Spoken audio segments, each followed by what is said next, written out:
little bit to Bradley Cooper. He loves Bradley Cooper. They worked together on Silver Linings Playbook. And I think that's one of the warmest. If you watch that, his performance, De Niro's performance, that is warm. It's strong. And I guess a lot of people dog on Nicolas Cage. Okay. Yeah. And yes, he does do a lot of B-movie Drek. But during this time, he has done Joe, which is a David Gordon Green film. He did a movie called Mandy, which I can't recommend to everybody. It's brutal, it's bloody, but I think it's a work of art.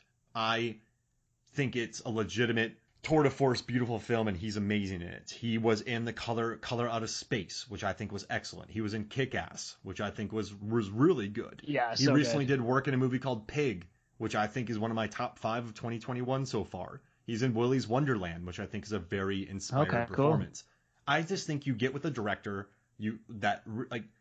Cage gets with directors who respect him and know his talent. They don't try to exploit him.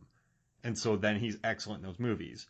But then you get De Niro in certain films with like a director who's maybe untested. And I think that's when his performances, that's when they seem lazy or they seem too over the top. I just think this movie had a good director, good star, and that's why De Niro's good. He recently made a movie called Pig, which I think is one of 2021's best movies. Willy's Wonderland. He gets with good directors who don't try to exploit him, and he's collaborative with him, and he puts out like Pig. I was watching this with Megan, and I remember looking at her going, if he's not nominated for this performance, I don't know what's nominated, because Cage is beautiful in it.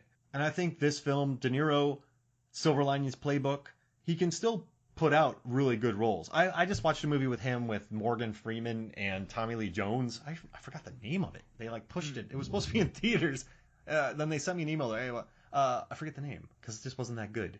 But I think you just got to know how to harness De Niro. You got to know how to harness, so Bruce Willis lately too. But Bruce Willis, if you look at him in Looper, Bruce Willis, if you look at him in Moonrise Kingdom, he exhibits a lot of warmth and he's very good.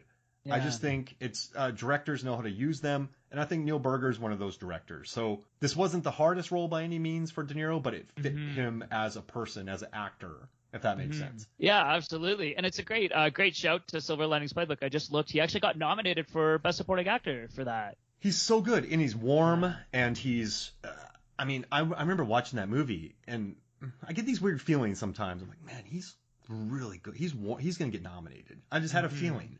And then he was. Everybody in that movie was nominated. But he just exhibited so much warmth. So he's still there. I think he's still an amazing actor. I just think it's up to the person that directs him, the script. Maybe that's what interests him, and that's when you get those performances. Because if you look at his best performances, those were like Goodfellas, and that was like the height of Martin Scorsese. That was the 70s. Like when he made those movies, the 70s, when there were some wild movies being made back then. You had this artistic freedom back then. So now, he understood the role. He liked everybody in it, so he turned up. And I think he nailed it. I think Silver Linings Playbook too is a great Bradley Cooper performance as well. Like I think again we're sort of talking about this film Limitless is him sort of starting come out as a superstar. Obviously carried this blockbuster film. I think like Silver Linings Playbook, he really shows he's got some acting chops too. Like he's not just a bankable Hollywood star, but the guy can really act. And then he churned it out like American Sniper. Then he churned out A Star Is Born. Now he can direct.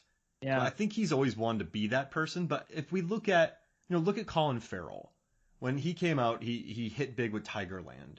And then they wanted to put him in. And listen, I enjoy SWAT. I'm not going to bag on it. But they put him in SWAT. They put him in Daredevil. They put him in Phone Booth. I really love Phone Booth. Yeah, they put him in Phone Booth. And then eventually I think he had enough, and he did In Bruges, then he did Seven Psychopaths, and then he did recently The Lobster, The Killing of a Sacred Deer.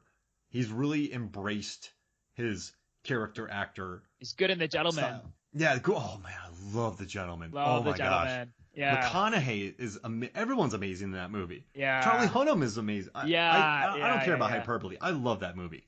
But I just think these actors, McConaughey too, they try to sort of put him in a box. Yeah. And so I think these actors like Bradley Cooper, he kind of fell into that for a little while, but then he got out of it and he pursued work that really challenged him. And if you think about Silver Linings Playbook, The director is really tough with actors. That director had like blowouts with George Clooney, and he's very demanding.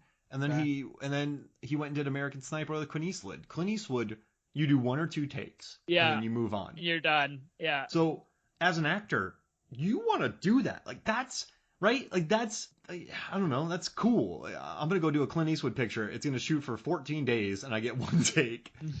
So I think he pursued really interesting work, and I think the movies like this helped him break out of that kind of role. So I think Hangover gave him power, and then he was able to really do a great job from that. Hey, so how about this real quick? Let's take a quick break, and when we come back, we will talk more Limitless. We will be right back. Welcome back to Movies, Films, and Flicks. And you know what's pretty cool about the weekend that Limitless was released? So it was released in March, which isn't the hottest time to be released. You know, you think about January, February, March, not summer season, right? Not like the hot time to be released. But there were some pretty cool movies that were released this weekend. So Limitless opened at number 1 at about 18.9 million. Number 2 was Rango. Number 3 was Battle Los Angeles. Number 4 that was just open was The Lincoln Lawyer, which I love. I don't know if you've watched it, but I have. I wrote a post for Rotten Tomatoes about it. I wrote about the reconnaissance and how this led into it, and I just read his book too, and I read the oral history of Dazed and Confused too. That was awesome. You just read McConaughey's book? Yeah. I just read it a couple months ago as well. Green lights, hilarious. Man. Yeah. All right. Green lights. Yeah, all right. Yeah. Just catching those green lights. Livin. But yeah, so you have, but I love Lincoln Lawyer, but you both have, like, that was a success too. That was a sleeper hit. Yeah. And that movie was gritty, and like the way they shot it was very fly on the wall, and it was very different. And you have this interesting weekend where both these movies come out. But this is what's really interesting. Limitless at its first weekend was 18.9. In its second weekend, because I do the research on a podcast called Rotten Tomatoes is Wrong. Okay. And every week I always include a breakdown of the box office for the movie they're talking about. So every weekend I get to see second weekend how much it drops, third weekend how much it drops. Limitless, so it opened up in third, behind Diary of a Wimpy Kid and Sucker Punch. Actually, Sucker Punch I went to go watch in the theater, but then I got a call halfway through. Abbie Cornish was in that too. She was crushing it this time. Oh, there you go. But then I got a call to go do a Rolex commercial in Augusta, Georgia, at the major golf course out there. Right. So I had to leave and like pack up stuff. I was like, Megan, I gotta go. So then I had to drive out. They needed a wrist model. Yeah, exactly. Yeah. But yeah, so I had to drive out there to go do that. So I always remember that weekend. But you had Limitless, which did 15 million. That's enough. That's a 20% drop. That's a nothing drop. Right. Now, obviously, when movies open at like 200 million, they're going to have a 50% drop. But that's still a really good hold. 19 to 15. Normally you have like, sorry if you know all this, Phil, but like normally it's like 19 to 11 or 9. So this hold was 15 million's a good hold. Lincoln Lawyer did 10 million. So it only dropped 18%. So both people, wow. Like, I like seeing movies that hang around on the charts.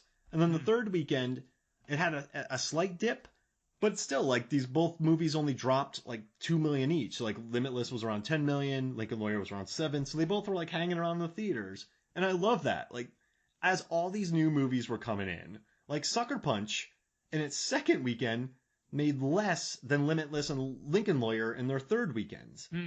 So like Paul that was released was already like lost a lot of money, like was already at number 9. These movies were still hanging in there. So I just like how you could tell that there was audiences for them. And what else I like about Limitless too is, and I'm not saying it's like and next weekend actually they both made a lot of money too, like 5 million each. That's a good hold. But they're very like, and there's 4 movies opened ahead of them. Sorry, that's rare. It's a good hold. But they're for like adults. Like, I'm not talking about like, right. Like, it's not like a children's film. It's not like a superhero film. It's not like a Schwarzenegger R-rated action picture. Right. These are like movies for like adults would, like a 30-year-old would go watch Limitless and be like, that was awesome. Mm-hmm. Does that make sense? Like a 30-year-old go watch Lincoln Lawyer. That was awesome. Like it's a $30 million budget film that was meant for, but like teenagers could watch Limitless and think it's badass. Yeah. But then 20-year-olds could watch it, think it's cool. 30-year-olds could watch it, think it's cool. Like 50-year-olds could watch it, think it's cool. It's a good all 4-quadrant movie, I think. And a lot of like I told you, like it was 50% women going to it, 50% men.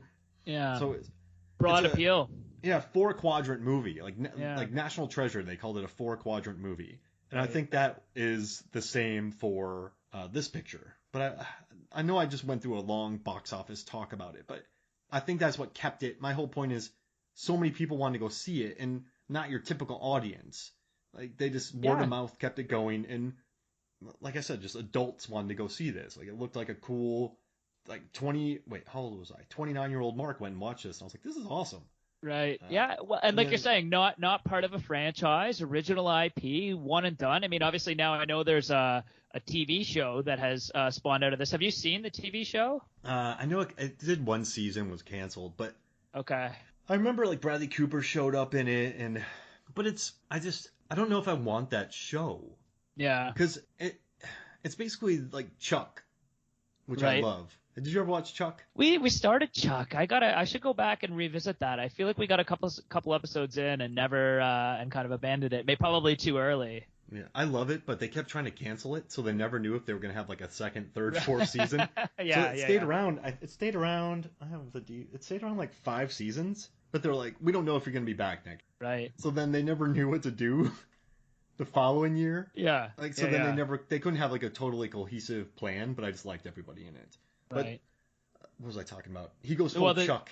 Yeah. And it's just, I don't know. I just don't want to watch some cocky senator just doing drugs and being better than everybody for 5 years. That's a movie I want to watch. Yeah. Does that make sense? For sure. Like, I got to keep taking these pills to be awesome. Like, that's my show. Like, maybe if they sold the drugs to people. Yeah. And they didn't take it themselves, but then all these powerful people want the pills. That could be maybe like Breaking Bad, but like with NZT. Yeah. That'd be an interesting narrative. That's definitely the direction you would think that it's going to go. And again, I think that's, as we were sort of saying, the appeal to this movie, that it sort of ends on this high note. It's a bit celebratory of this guy's success. And, I think you get 2 or 3 seasons into, a series with this. And it's definitely going full Breaking Bad, and we're getting the dark side of the NZT underworld. And then Requiem for a Dream. Yeah. And you know what's too? I like how Limitless sort of gives expectations the middle finger when he's like, I'm gonna kill myself because they will torture me. Right. And he just goes, nah, I'll just find more drugs. Yeah. And then he wants to survive. I think Bradley Cooper earns his like winning ways at the end. He wins. Bradley Cooper wins, and I know he has a character, but I don't really think. I just think of this as, I know it's Eddie Morra. Yeah. But it's Bradley Cooper. It's Bradley Cooper. And he wins because he drinks a dead man's blood. Yep. So he's like, I'm not gonna kill myself. I'm like a cockroach. I want to survive. And then when he goes and drinks somebody's blood, you're okay. I guess this dude's.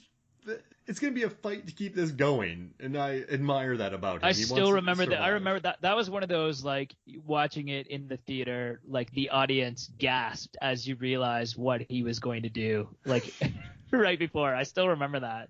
Oh, man, yeah, he just... Yeah, oh, my... Like, he's doing it! And I guess at that moment, you give him a pass, because the dude just drank a dead drug dealer's blood to get powerful again and murder henchmen. It's, I guess that he does, the desperation there is, you don't see this much in movies. It's, I'm telling you, it's a weird outlier, but I could not watch a series. That would be, I don't know, just listen to him out-talk people at dinner parties.